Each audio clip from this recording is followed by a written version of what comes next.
Steve Adubato, welcome back to the program, my friend. How are you? I was in another place, Joe. Just listening to Sinatra. But don't you agree, and due respect to all the great vocalists of the day, I mean, really, when the old man lays into that, there's only a couple songs that you nail it with. There's the music, there's the arrangement, there's the lyrics, there's the song itself, and then to rise to the level of a vocal performance like that, easing into it, laying back like that, unless if you're listening, you could think of something better. I can't think of a better vocal performance than that, Steve Adubato. You have impeccable taste. That's why you come on this show. I know. That's why you guest host on this show. That's why you. If I can get a word in, Joe. Excuse me. I did want to ask you one other. No. Spectacular. You know, I walked into one of your favorite places on Sunday morning looking for a place to eat with my family. Belmont Tavern? No, another place. What? Yours. In my hometown, I walk in to Fresco in Montclair. Yes. There's a picture of Joe Piscopo up on the wall. Yeah. And they say, Steve Adubato, you're with Piscopo, right? Yeah. Okay, you could sit down and have. And then what's playing? Summer Wind. Oh, that's great. That is wild. That's a nice place. It's Fresco di Franco right there in Montclair. I love the way you keep that community alive like that. What a beautiful community. And that restaurant's top notch, clearly. You walk in there, my kids are like, Dad, why are we coming here? And I said, because they have French toast and it's Italian bread. Yeah, you go, That's man. That's right. They said, how could it be French toast if it's Italian bread? I said, stop asking questions. But, Steve, you're younger than I am, and I got to tell you, I remember, though, when I was in junior high school going down Bluefield Avenue, looking to the right, and there was a Haynes right back in that area. Remember, there was a Haynes store back in that area, which it hasn't been there for years. It was downtown, wasn't it? Yeah, maybe. Not only in Newark. There was one in Newark, but I think there was one in Montclair. Am I right? Right around the corner. No, you're right. Oh, my God, in Montclair, you're right. Yeah, but you were, like, not even born yet. You weren't born yet, man. It was like, old Haynes? Wasn't it there in Montclair? You're right. Someone will call it correct me, but I said... You're right. Haynes was there back in the day when there used to be a department store in suburban New Jersey, right there before the malls. Yeah, man. Yeah. Good one. Hey, I'm going to get to the questions. We're going to get to the news. But Mr. Adubato, are you enjoying the summer down the shore? Not enough. Yeah. I was just thinking this. I don't want to get into it. I know that the AM970 softball team is kicking butt. I have not been able to. Frank, I want to say, Frank, not only have I not made it to our shore home enough, I've not made it to any games, but clearly the team has not needed me. Yeah, we could lose pretty good without you, Steve. I know. And the shore house, by the way, my wife and our kids clearly are not missing me down at our beautiful shore house at the Jersey Shore, and the team's not missing me, so I'm just working. This was a phenom. If you listen, you know that I remember my father always leaving, and we had the little we weren't big shots like you, Steve. Bungalow. We had exactly which we still have. It's like the little bungalow. The post.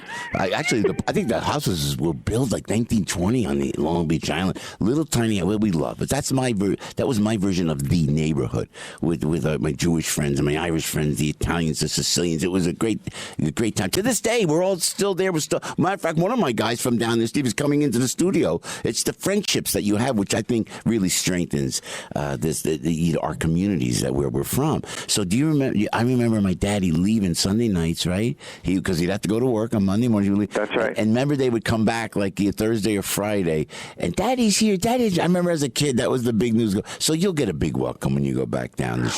Well, I will, but I remember. Let me just say this: we have a beautiful home in Lavalette. It's on the beach. It's fabulous. Keep rubbing it in because we know. I'm not going to say this, but to put things in perspective. When I was a kid growing up, we used to rent the bungalow for 2 weeks in Ortley Beach, beautiful little town that's struggling in post Sandy. But it was a block away from, I'm going to call it, because this is what we could afford, let's call it the place where they dealt with waste. Wow. We used to call it the blank factory. Wow. And you were close to it. Yeah, great. Yeah, so let's just say it smelled 24/7. Yeah. And when I asked my father why we were there, he goes, that's what we could afford. Yeah, well, listen, that's a good lesson. right? So that's where we are today, in a nicer place, and it smells nicer, and it's very nice. Yeah, hey, Jersey Shore. Talking about Governor Christie, Steve Adubato. It's a nice transition. That was a good segue. It was segue because he wasn't down the shore. Was it just yesterday? He was down there for Sandy, getting some more money for Sandy. Was that yesterday? Yes, it was yesterday, and it was in Frank and Al news guy. Al, wake up! What town was it? Sandy? No, what was it? What town was it? In Sandy Hook, you're talking about? Not Sandy Hook. No. He brought some money in for one of the towns yesterday. Google it. It wasn't Ortley. You're right, but it was something. No, it was not Ortley. It was one of the other towns. He was bringing money in.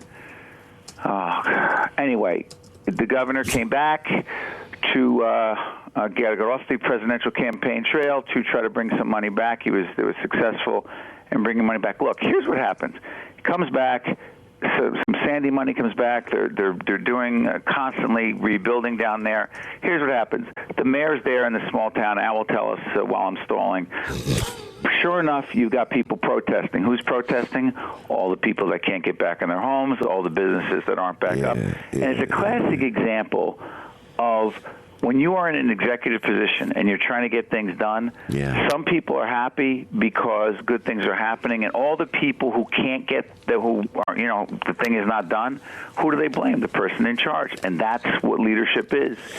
No disrespect, it's the difference between Christie in office taking the heat for things that aren't done. He deserves it, right? That's what happens. And Donald Trump, who makes speeches, nice transition, who makes speeches and tells everybody, I've got more money than anyone else. That's why I should be the president. I'm going to fix things. Hey, Donald, how are you going to do that? Hey, listen, I'll tell you when I'm ready. Stop asking me questions. By the way, anyone who criticizes me, that's because the media is against me. He has no answers. He doesn't give you any details. He'll tell you he has a plan. It's a secret plan, by the way, Joe. It's a secret plan. Oh, right, with the Donald. Hey, Stephen. And what's up with the hat? That's another story. Go ahead, I'm sorry. Spring Lake, it was. Spring Lake, thank you. But you know what? You know what's so funny? I'm looking at the Star Ledger, Steve, and I don't see a mention of the governor down there. Not a mention, or not a picture. Are you serious? No, I'm looking. It should be. It's not. And of course, they have an article. Christie's fundraising team raises eyebrows. I mean, that's what they have here, and I don't see anything like that. But Steve, I'll tell you what, we're going to, we want you to come in here when you can. If you're not too busy, we will be reaching out to you to host the show. We always appreciate that, Steve. And, I wish we had more time. We got to go to... It's a good way to get me off, okay? We got to get... Time is short. We got to get to commercials, but you got to come in, Steve Adubato. Are you going to... I will come in. You're going down the shore now today? You're going to go down? No, our son Nick has a playoff game, baseball, 12 years old. I'll be doing that over the weekend in Cranford, New Jersey. Right. Montclair's playing Cranford. Have me in, guys. I will guest host. I will not even go on vacation. I will do what has to be done for the station. And I got to talk to you about something about PBS. I wanted to talk to you about too. I'm reminding myself on the air. I'll give you. I will. I'll call you, Steve. Call me. You got my number. We love you, Stephen. You take care of yourself. Okay. Give my love at home.